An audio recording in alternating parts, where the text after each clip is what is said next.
Shalom teman-teman. Jadi di sini kami akan menjelaskan mengenai 3 poin penting. Yang pertama itu mengenai bekerja. Yang kedua itu menguduskan hari Sabat. Yang ketiga itu seks hanya dalam pernikahan. Selamat menyaksikan. Nah, yang pertama itu bekerja. Dimana bekerja ini adalah ide dari Allah itu dari awal penciptaan.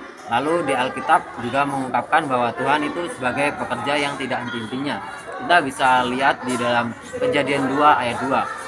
Lalu bukti Tuhan bekerja dalam perjanjian lama dan juga perjanjian baru kita bisa buka di Mazmur 104 ayat 10 sampai 22. Dikatakan bahwa Tuhan itu selalu melindungi umatnya yang percaya kepadanya.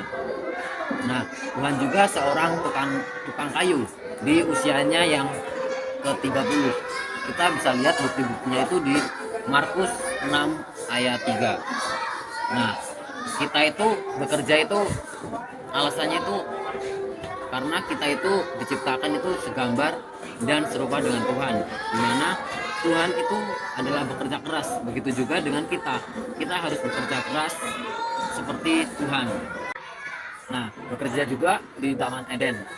Bekerja adalah bagian dari rancangan Tuhan yang sempurna bagi umat manusia.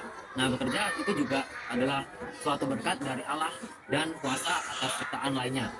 Di dalam Keluaran 15 ayat 15 sampai 20 memberi kita itu sebuah tanggung jawab yang Tuhan berikan kepada Adam dan juga Hawa untuk menjaga Taman Eden. Begitu juga kita itu harus menjaga bumi ini untuk keindahan alam.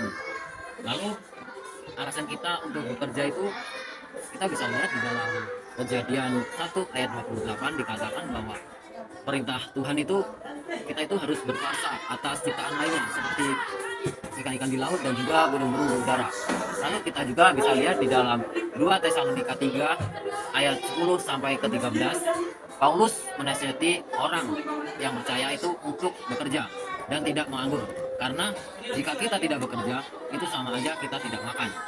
Lalu yang ketiga, di 1 Timotius 5 ayat 8 dikatakan bahwa pekerjaan kita itu bisa untuk menafkahi diri sendiri dan juga kita bisa menafkahi keluarga kita.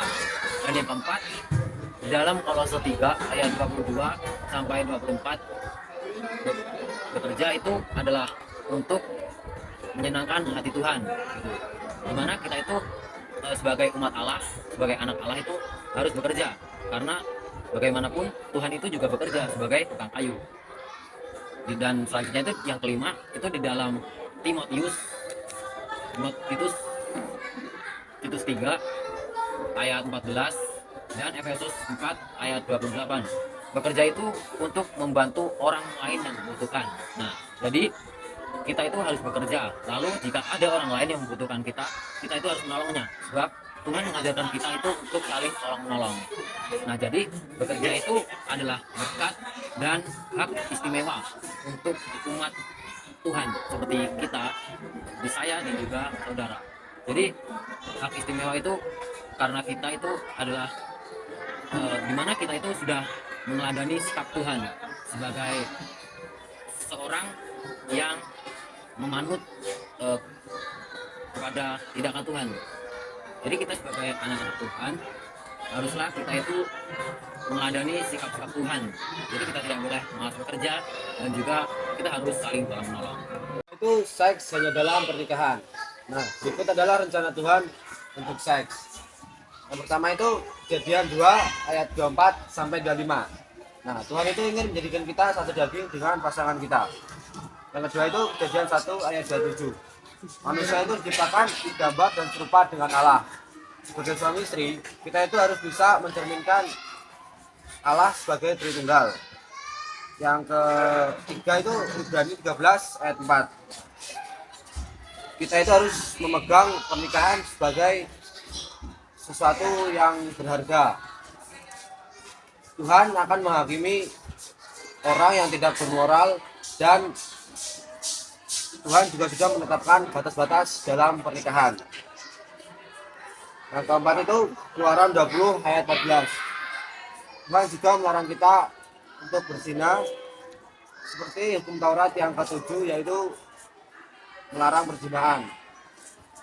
Tuhan melarang itu untuk melakukan seks dengan orang yang Tuhan melarang kita melakukan seks dengan orang yang bukan pasangan kita dan kepada orang yang sudah menikah.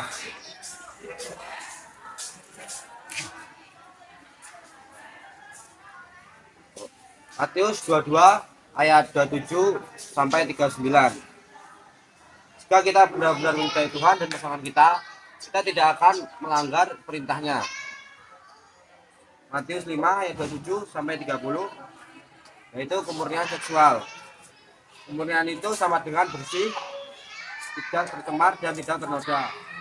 Kita harus bisa menjaga pikiran dan pandangan hati yang penuh nafsu. Lalu yang ketiga itu menguduskan hari Sabat. Nah, hari Sabat ini diberikan oleh Tuhan agar manusia bisa beristirahat. Karena pola istirahat yang Tuhan kehendaki bagi kita itu sebagai gambar dan serupa Allah. Nah, beristirahat dalam ketaatan dan pelayanan sebagai bentuk pengabdian kepada Tuhan. Lalu hari Sabat dibuat untuk manusia, mengalihkan perhatian kita dari pekerjaan dan fokus kepada Tuhan.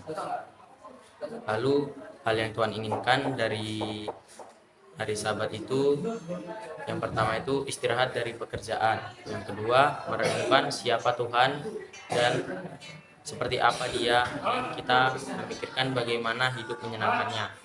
Yang ketiga itu semua orang tanpa terkecuali beribadah kepada Tuhan. Lalu yang keempat itu menjadikan hari Sabat itu sebagai kudus. Nah, kenapa? Karena Tuhan menggunakan hari Sabat itu untuk menjadikan kita kudus. Nah, hal yang ditunjukkan dari hari Sabat itu ada di Ibrani 3 ayat 16 sampai 4 dan di Matius 11 ayat 28 sampai 29. Nah, di kitab itu tuh menjelaskan, mengingatkan bahwa Israel telah ditebus dari Mesir. Lalu oleh karena itu Tuhan memerintahkan untuk memelihara hari Sabat sebagai penebusan. Hari Sabat bukan hanya menunjukkan Kanaan, tetapi juga istirahat kekal, istirahat di langit dan bumi yang baru.